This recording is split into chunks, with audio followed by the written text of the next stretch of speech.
J'ai testé la tranquillité, honnêtement ça ne me va pas. J'ai besoin de problèmes dans ma vie. Je pense que vous commencez à capter, l'un de mes traits de personnalité c'est de parler en mal des gens qui font 15 fois plus de choses que moi. Et moi franchement j'ai rien contre ça. J'adore ça donc Franchement t'es pas normal dans ta tête, qu'est-ce qui se passe? Y'a qui à l'intérieur? Y'a qui te parle là? Le diable. Y'a qui te parle pour faire ça? Je vous ai demandé sur Insta de m'envoyer des noms d'influenceurs. Écoutez, j'en ai pioché quelques-uns. On va parler ce que j'ai aimé, ce que j'ai pas aimé. Et en fait, juste voilà quoi, vous savez à quoi vous attendre. Je veux dire les influenceurs que j'ai bien aimés, les influenceurs que j'ai pas forcément aimés, des projets qui m'ont saoulé, franchement qui m'ont fait souffler, on va pas se mentir. Donc c'est parti, hop, on va allumer une petite clope parce que là j'en ai besoin. Vraiment insérer le même de Julien de la télé-réalité qui fait les problèmes. C'est ça, exactement ça. Franchement, s'il y avait un truc qui pourrait vraiment définir ma chaîne, ce serait les problèmes. Voilà, allez. Style tonique. Honnêtement, qu'est-ce qu'on en pense de Style tonique? Bah en fait moi je l'aime bien. Je sais pas si vous avez vu sa dernière vidéo où elle est montée sur scène. J'ai adoré, j'ai lâché une toute petite larmichette dessus parce que j'ai trouvé ça hyper émouvant. Je suis très content qu'elle réalise ses rêves. Et même si évidemment comme elle l'a dit, c'est en partie parce qu'elle est youtubeuse et que la vidéo a fait beaucoup de vues etc, qu'elle a eu cette opportunité là. J'ai bien aimé la vidéo, j'ai trouvé ça cool qu'elle puisse monter sur scène, qu'elle ait eu le courage de monter sur scène parce que moi personnellement je me serais fait caca dessus. Ça aurait donné lieu à une story time sur ma chaîne évidemment, mais bon. Et je trouve que ces vlogs sont sympas. Enfin moi j'aime bien me poser dans des vlogs quand je suis dans mon lit, pas forcément écouter toute la vidéo. En plus son chien, évidemment le chien il est incroyablement beau. Je la suis depuis très longtemps. Du coup c'est cool de voir son évolution et c'est cool de voir son évolution dans la chanson aussi. Enjoy Phoenix. Alors là, Enjoy Phoenix, je sais jamais comment me positionner par rapport à Enjoy Phoenix. Pour la à peu près 36e fois de l'année, elle a fait un espèce de renouveau sur sa chaîne et elle a apporté un nouveau concept, un peu genre socio, critique, etc. Je dis pas que j'aime pas, je dis pas que j'aime bien non plus. Et puis il y a un truc qui me chiffonne avec Enjoy Phoenix, c'est que, en fait, non, déjà je pense que les gens attendent beaucoup d'Enjoy Phoenix et les gens vont directement la critiquer hyper facilement parce que bah déjà c'est une femme sur internet, donc enfin je veux dire un homme a juste à montrer son cul comme a fait Carito et tout le monde va être super drôle. Et Enjoy Phoenix ça va juste respirer, les gens vont être là. C'est aussi pour ça que j'ai pas envie de critiquer Enjoy Phoenix. C'est juste que j'ai l'impression qu'elle a ramené un point important à l'écologie sur sa chaîne. Genre j'ai l'impression même que c'est un des sujets principaux de sa chaîne. Principal, on s'entend, hein, c'est à nuancer. Mais sans forcément en faire beaucoup. Je sais pas comment expliquer ça, c'est à dire qu'elle en dit beaucoup. Elle dit qu'elle fait attention à sa consommation etc, mais on le voit pas en vidéo. Après est-ce que c'est vraiment un problème? Je veux dire on n'est pas là pour parler de la consommation des gens. Enfin je l'ai fait. Mais bref, juste c'est vrai qu'avant je cliquais sur ces vidéos, maintenant beaucoup moins. J'ai vu aussi qu'elle s'était lancée sur Twitch et je trouve qu'en ce moment beaucoup de youtubeurs se lancent sur Twitch. Bon il n'y a pas d'énormes raisons, il n'y a pas de truc en mode oui ça fait 3-4 ans. C'est juste que Twitch c'est une plateforme qui est en train d'émerger de ouf et les marques sont de plus en plus sur Twitch. Les marques développent de plus en plus de choses sur Twitch. Et je crois que c'était Ponce qui m'en avait parlé quand on avait fait l'entremec avec Ben Never. Et bref il disait que Twitch vraiment c'était une plateforme où tu pouvais gagner beaucoup d'argent et surtout une plateforme qui était en plein essor. Et c'est vrai de toute façon ça c'est un truc qui est indéniable. Donc c'est aussi une des raisons pour laquelle beaucoup de youtubeurs et youtubeuses en ce moment se lancent sur Twitch. Après on me dit oui tu gagnes 10 000 € par mois et tu vas sur Twitch et tu fais des lives. Envoyez-moi le mail, hein. Je vais quand même prendre en considération votre demande. Donc Enjoy Phoenix, pas grand chose à dire, juste au bout de presque 10 ans sur YouTube, je pense que tu commences à te faire chier. Je pense que la passion entre guillemets des vidéos elle est plus là. Et enfin c'est pas qu'elle est plus là mais elle diminue évidemment au fil du temps. Donc c'est cool qu'elle ait du renouveau. Mais je vois pas en quoi c'est mal parce que si elle avait pas changé ses vidéos, les gens auraient dit putain ça fait des années qu'elle fait la même chose. Donc Enjoy Phoenix reste la daronne de YouTube qu'on le veuille ou non. Ça reste quand même l'une des personnes les plus emblématiques de YouTube et surtout il faut un peu lui lâcher la grappe. Ben Never. Alors Ben Never, je veux pas dire du mal de lui parce que Ben Never, franchement, il a été incroyable avec moi. Et entre mecs, j'en ai regardé énormément. Il a même invité Juliane sur sa chaîne, etc. Donc c'est super cool. Et j'adore surtout son concept Insomnie avec France TV. Rien que ce matin, j'en ai regardé 3-4. Et même s'il y a des personnalités que j'aime pas tout le temps, je regarde quand même et je trouve ça hyper intéressant comme contenu hyper posé, etc. Et je trouve que c'est vraiment un bon concept. Donc ça, là-dessus, y a rien à dire. Et justement, j'ai regardé celui avec Eddie de Preto et Ben Never disait qu'il avait peur de rester bloqué dans l'image de déconstruction, etc. Parce que bah, la sortie de son livre a fait que bah, c'est un livre sur la virilité, la déconstruction, etc. Je trouve ça bien, c'est juste que justement c'est ce que j'allais dire. C'est bien de se déconstruire, c'est bien d'en parler, mais je trouve que c'est un sujet beaucoup trop récurrent sur sa chaîne et que du coup, moi j'ai un peu arrêté de regarder ses vidéos parce que il y avait toujours ce truc de les boucs qui racontaient que machin ils se déconstruisaient là-dessus et c'est trop bien. Mais passons à autre chose. Quand je dis ça, je parle surtout du fait que c'est pas mal d'hommes hétéros qui parlent de la virilité ou de la barbe ou de leur taille. Oui, c'est sympa, mais il y a d'autres sujets. Voilà, c'est tout ce que je voulais dire. Un peu on souffle, mais Ben Never ça reste quand même quelqu'un d'hyper bienveillant et moi il était hyper cool avec moi dans les moments où j'étais vraiment très mal. Après moi je dis ça et mes seuls sujets de conversation c'est les influenceurs, les plans cul et ce genre de choses hein, donc voilà. Mais je trouve ça vraiment bien que ça soit rendu compte parce que c'est vrai que il y a un moment où la déconstruction c'est bien, mais venez on construit un peu aussi. Genre juste les travaux c'est sympa mais on peut aussi ralentir et faire d'autres choses. Mais écoutez je reste abonné à sa chaîne et je regarde, enfin c'est cool qu'il s'en soit rendu compte mais parce qu'évidemment il y avait la promo de son livre aussi donc il fallait se déconstruire encore une fois. Et de toute façon il a quand même amené un espèce de contenu sur YouTube qu'il n'y avait pas avant, et ça je trouve ça vraiment très sympa. Voilà, parce que moi j'aime bien en plus les vidéos longues, donc c'est parfait. Esther Luxé. Alors écoutez Esther, bon je vais pas être très objectif parce que je l'adore, mais j'aime beaucoup son contenu, je trouve qu'il est très diversifié. Sur Instagram ses photos sont magnifiques, et en fait je trouve que Esther c'est l'une des seules personnes de TikTok qui a réussi à un peu se détacher de l'image de TikTokeuse, mais bien que ce soit pas forcément négatif, enfin bon, pour beaucoup ça l'est, et qui je trouve est devenue une influenceuse à part entière en fait. Je trouve que du côté business elle est aussi hyper intelligente. Comment dire, juste je la trouve très réfléchie. Elle est vraiment sur tous les réseaux sociaux, elle est même sur YouTube maintenant et j'aime beaucoup ses vlogs. Elle a un appartement aussi qui est incroyable, mais bon ça fait pas partie d'elle, mais c'est juste. Elle a un chat aussi incroyable, n'en parlons pas. Parce que c'est vrai que TikTok ça a eu un grand essor et genre beaucoup se sont retrouvés avec énormément d'abonnés sans forcément savoir quoi faire. Et du coup ils ont eu l'image de TikTokers qui était collée sur leur tête et ils arrivaient pas à amener leur communauté sur les autres réseaux sociaux, tu vois. Là où Esther a archi réussi haut la main.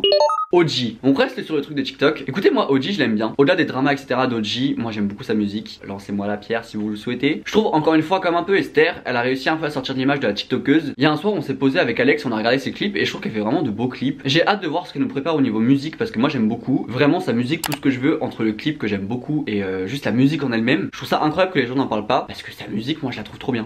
Sullivan Goued. Que dire sur Sullivan? Parce que encore une fois Sullivan, un daron de YouTube, pas de la même ampleur que Enjoy Phoenix, mais en soi c'est Sullivan qui a amené le lifestyle en France, ne nous mentons pas. Lui et tout son groupe de potes, à savoir genre Jules, Antonin. Je trouve ça vraiment dommage qu'ils aient vachement délaissé le contenu YouTube. Après Sullivan a développé vachement son côté mode et maintenant il invite à plein de défilés etc. C'est super cool. Après beaucoup d'influenceurs le sont maintenant, mais en soi c'est normal parce que enfin la mode a enfin compris que les influenceurs étaient un peu des célébrités entre guillemets. C'est con à dire, hein. Ça peut dégoûter certains mais c'est un fait en soi. Enfin bref, on n'est pas là pour parler de la légitimité des influenceurs à être sur les Fashion Week ou non. Mais voilà, c'est cool que Sullivan ait développé son côté mode parce que ça se voit que c'est quelque chose qu'il aime beaucoup. Et en plus j'adore son style donc y a pas de souci là-dessus. C'est juste hyper dommage qu'ils aient tous délaissé la plateforme. On les a connus comme ça et ce serait cool qu'ils reviennent des fois sur YouTube juste en posant sa caméra et en parlant et pas juste en faisant des vlogs etc. Juste genre être seul et parler. Suis-je un peu nostalgique de cette période de YouTube? Bien sûr, mais je pense qu'on l'est tous. J'ai le cœur qui bat là et je sens c'est... Oh putain!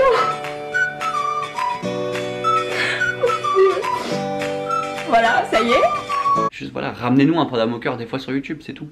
Évidemment il y a Danae. Danae je ne sais pas sur quel pied danser avec elle. Il y a eu l'affaire de blackfishing. Après moi Danae ce qui m'énerve c'est que les gens ont essayé de la call out sur le fait qu'elle retouche ses photos par rapport je sais pas à une prise de poids ou que sais-je. J'ai trouvé ça juste écœurant et je trouve que ça montre bien le côté nocif des réseaux sociaux. Il y a carrément un compte TikTok qui avait mis des captures d'écran de la vidéo qu'elle avait fait avec Jules et le compte en question a mis genre des captures d'écran de ça et des captures d'écran d'Insta et j'ai trouvé ça genre juste hyper mauvais. Bon déjà enfin c'est pas nouveau que des gens se photoshop ou juste genre lissent leur peau, ce genre de choses, et surtout la plupart du temps il y a aussi un mal-être et la plupart du temps c'est aussi créé par les gens sur Instagram qui critiquent les gens qui postent des photos et qui vont faire des commentaires sur le poids, sur la forme de la mâchoire ou sur la forme des joues ou que sais-je. Donc du coup déjà c'est hyper hypocrite. Donc bon c'est pas du tout une personne que je suis sur les réseaux. Après encore une fois elle faisait partie de la team du début et je trouve ça dommage qu'elle ait délaissé elle aussi YouTube. En fait je pense que tout le monde a délaissé YouTube parce qu'ils ont vu que Instagram c'était déjà plus facile et tu pouvais plus gagner de l'argent avec Instagram. Mais voilà c'est dommage. Des fois j'aimerais tu sais qu'ils reviennent tous mais genre sur leur chaîne respective hein, pas en mode en vlog tous les 5 et qu'ils fassent des vidéos comme avant. Tu sais je sais pas, ce serait drôle en vrai.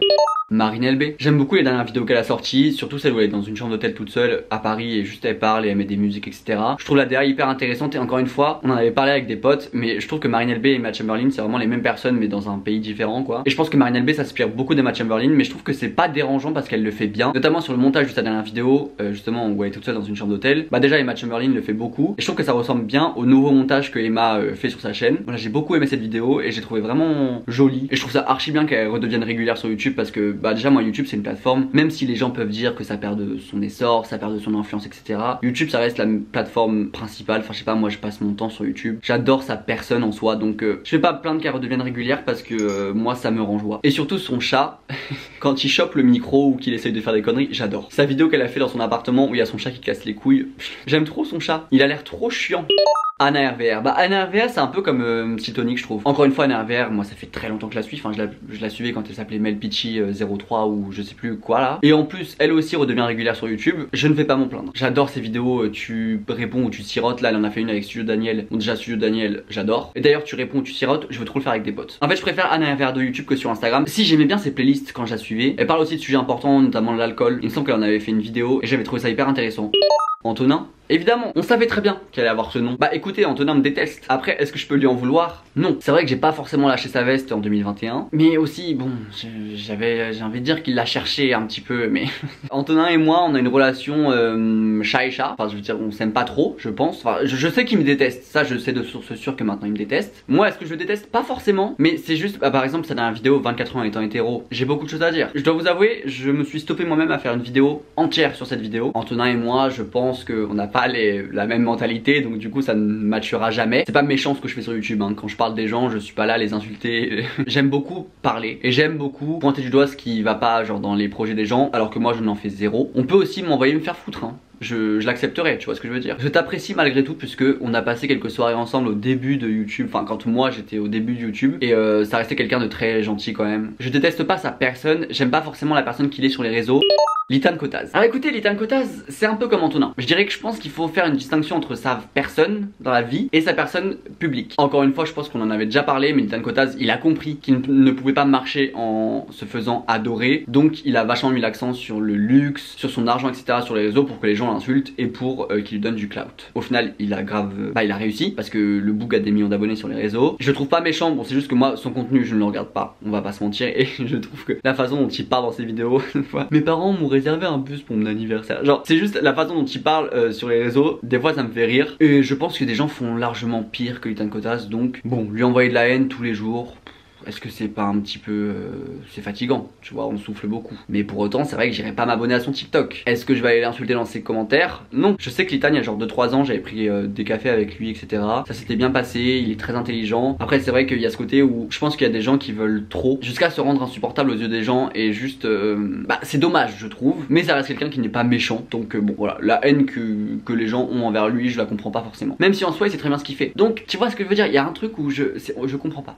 Chloé B. Non mais oui, il fallait bien parler de Chloé B un petit peu parce que bon voilà. Écoutez, figurez-vous que Numérama a fait un article sur les influenceurs et influenceuses. Non, je crois que uniquement sur les influenceuses, ce que je trouve très bizarre par contre d'avoir fait uniquement sur les influenceuses, mais bref. Et c'était sur les partenariats déclarés ou non. Et je crois que Chloé B se retrouve dans le top 3. Donc pour Chloé B, le pourcentage de partenariats déclarés est de 10,26% et le pourcentage de partenariats non déclarés est de 89,74%. Il y a quand même des gens qui sont détestables sur les réseaux sociaux et je trouve que le fait de cacher autant de partenariats, je pense que ça fait pas de toi une très bonne personne sur les réseaux sociaux. Honnêtement, hein, on va pas se mentir. Et on n'est pas là pour parler de fast fashion ou quoi que ce soit ou des marques AliExpress. Hein. Évidemment que quand un partenariat est déclaré ou en mode tu vois la mention partenariat rémunéré, ça va faire moins de likes. Évidemment. Mais est-ce qu'on s'en battrait pas un peu les couilles? Tu te fais un énorme chèque sur ton post, déclare-le. Pourquoi tu fais un partenariat caché? Je ne comprends pas ce truc là. Je voulais quand même prendre Chloé B parce que bon déjà vous avez été beaucoup à m'adonner parce que Chloé B il y a un moment sur ma chaîne on soufflait tellement j'en parlais. Mais je trouvais les chiffres un peu drôles entre guillemets parce que frère, où est la bonne personne? Je la cherche, je ne la trouve pas. Yanissa. Yanissa a eu un deuxième enfant avec Dominique. Franchement déjà félicitations à eux deux. Vraiment je l'adore. Yanissa elle peut faire n'importe quel partenariat, d'accord. Je vais sourire et je vais dire trop bien. Je sais pas comment expliquer à quel point j'aime son naturel. Que ce soit elle ou Dominique, ils s'en battent les couilles et j'adore ça. Quand je vais tomber sur son contenu, que ce soit sur YouTube, sur Insta ou que sais-je, je vais être content. Au-delà de mon compte LouCZNV, j'ai un compte privé et je la suis sur ce compte là parce que juste ses stories, elle peut raconter n'importe quoi, elle peut faire des stories pointillées parce qu'elle adore les stories pointillées. Je vais regarder. Mastu, j'en ai jamais parlé sur ma chaîne je crois, de ce youtubeur, je l'adore. Voilà, je me tape toutes ses vidéos, il y a quand même un soir, la semaine dernière je crois, j'ai vraiment regardé, je pense, 3 heures de ses vidéos. Même dans ses partenariats, il s'en bat les couilles. En fait, il parle d'argent ouvertement, il s'en fout. Pour autant, le boug taffe de ouf, ça se voit que les gens sont contents de travailler avec lui. Il a créé de super locaux, j'aime sa personne. Après, je suis pas forcément sur Instagram où je regarde pas forcément toutes ses vidéos, mais je peux ne pas regarder pendant 3 mois et après, je vais me taper toutes les vidéos que j'ai ratées. Ça se voit que le mec est quand même passionné par YouTube et la détermination qu'il a et quand il raconte à quel point avant YouTube il galérait, il avait pas d'argent et tout et que ça a pris d'un coup, je trouve ça trop bien. Quand on arrive à son stade, on gagne beaucoup d'argent et ça peut très vite faire tourner la tête. Et lui, ça se voit qu'il a vraiment les pieds sur terre. Gloria. Bah écoutez Gloria j'adore et le bilan va être triste mais je suis plus ni son contenu sur YouTube ni sur Instagram parce que je trouve qu'elle a perdu quelque chose et je pense que déjà les gens grandissent. Je pense qu'un peu tous leurs groupes se sont perdus à un moment donné et ils ont eu du mal à se retrouver. Oui c'est un peu de la psychologie de comptoir ce que je suis en train de faire mais elle-même en avait parlé je crois du fait qu'elle pendant un moment elle était très très mal mais j'aimerais tellement revoir Gloria en mode elle qui se pose devant sa caméra et parle. Mais là elle fait beaucoup de vlogs sur sa chaîne et j'en regarde hein, mais c'est juste ça m'intéresse pas en fait. Mais j'aimerais tellement la revoir avec du contenu simple comme elle faisait avant et juste qu'elle se pose et qu'elle parle aux gens. Au même titre que Sullivan, Gloria avant c'était frère, enfin ça reste quand même une daronne YouTube du lifestyle genre. Je l'ai vu plusieurs fois à des soirées ou des événements ou ce genre de choses et c'est quand même une personne adorable et aussi son chien est incroyable. Voilà, ça encore une fois les chiens j'adore ça donc voilà. Sandy Jules avec sa magnifique chanson, bon évidemment c'est Sandy Jules hein, et respectez-le un minimum. Écoutez, je trouve que sa chanson n'est pas si mal hein. On l'a réécoutée avec un pote et avec du recul je me dis que ça va. Je l'écouterai pas mais je trouve que c'est quand même sympa entre guillemets. Ça se laisse écouter. Et puis encore une fois, enfin les goûts et les couleurs ça ne se discute pas hein, mais je pense très sincèrement que Sandy Jules me déteste. Genre ça a été plus que genre horrible. Je ne peux pas faire le choquer. Mais non, je déteste pas, juste encore une fois, on a des mentalités différentes je pense. Et bon bah tous leurs groupes se sont enfermés dans YouTube et je pense qu'à rester tous entre eux, il y a un truc où c'est pas forcément sain pour tout le monde. Hâte de voir s'il continue la musique ou non. Et puis hâte de voir ses prochains projets. Peut-être qu'on en parlera sur YouTube quand ça sortira. Déjà il m'a débloqué sur TikTok, c'est un grand pas. Peut-être qu'un jour vous verrez Sandy Jules et Louis se sont battus à un événement. Bah, ça fera une story time sur ma chaîne. Bastos et Darko. Alors Darko, écoutez, je l'ai bien aimé dans la vidéo avec Marine. Je trouve ça cool qu'il ait parlé comme ça avec son cœur sur son contenu, etc. Après c'est pas un contenu que je regarde. En ce qui concerne Bastos, je le suis pas et j'ai du mal un peu avec lui. Il avait dit dans une de ses vidéos, il envoyait genre 15 nudes à des célébrités. Enfin je crois que c'est pas son zizi qu'il a envoyé mais c'est son torse. Mais bon bref, déjà j'en pense pas moins. Et surtout il avait dit que les nudes c'était un cadeau et que c'était juste un manque de tact ou je sais pas quoi. Je vais faire une petite mise au point là-dessus. Un nude c'est un cadeau. Alors c'est un cadeau qui est parfois un petit peu maladroit. C'est une marque d'attention. Quand un enfant vous ramène un dessin mal dessiné, vous lui dites pas Jimmy dégage, tu sais pas dessiner. Ça part d'un bon sentiment. Non, un nude sans consentement n'est pas un cadeau. C'est pas une marque d'affection. C'est apparu dans ma tête il y a pas si longtemps que ça sur Twitter et j'étais vraiment en mode mais le bouc est teubé genre. Il est pas teubé justement, il est très intelligent et il veut le clout. Ça il s'en est jamais caché. Au moins il est honnête comparé à beaucoup d'influenceurs. À trop en vouloir en fait tu te rends détestable aux yeux du monde. Il a fait des choses intéressantes hein, sur la télé-réalité et filmer les coulisses de la télé-réalité et tout, c'est pourquoi pas. Mais rien que le fait du truc de nude et de concept d'envoyer des nudes à des gens et tout. Enfin, oui tu veux faire des vues mais viens tu fais des vues autrement tu vois. Romy, bah j'ai pas grand chose à dire sur Romy hein. On se souvient de l'affaire de sa marque AliExpress tout ça. Si pendant le confinement quand t'avais fait ses vlogs maison c'était drôle. Le monde était en train de s'écrouler, t'avais Romy qui disait ah écoutez celle-là elle a une piscine mais je l'aime quand même moins. J'ai trouvé ça trop drôle mais bon. McFly et Carito. Bah en fait McFly et Carito, comment vous expliquer à quel point il faudrait que je fasse une vidéo de 25 minutes sur eux. La vidéo avec Macron, la vidéo TikTok Girl, c'est vraiment genre des gros darons de 40 piges qui sont là à parler de femmes de 16 à 18 ans qui se dénudent sur les réseaux. Bah en fait j'ai du mal, avant j'aimais bien leur contenu et puis plus j'ai grandi et j'ai pris en maturité et moins je les aime en fait tout simplement. Le côté de rendre populaire Macron auprès des jeunes alors que Macron chie sur la jeunesse, ça me pose problème. Faire une vidéo avec Macron mais dire que c'est une vidéo non politisée et ne pas l'assumer après, ça m'énerve. Pour moi il représente la communauté masterclass, putain mec tu dis vraiment que des vérités et ça je déteste ces personnes là sur Twitter ou que sais-je sur tous les réseaux. Donc évidemment pour moi c'est vraiment la communauté de McFly et Carito et je peux pas.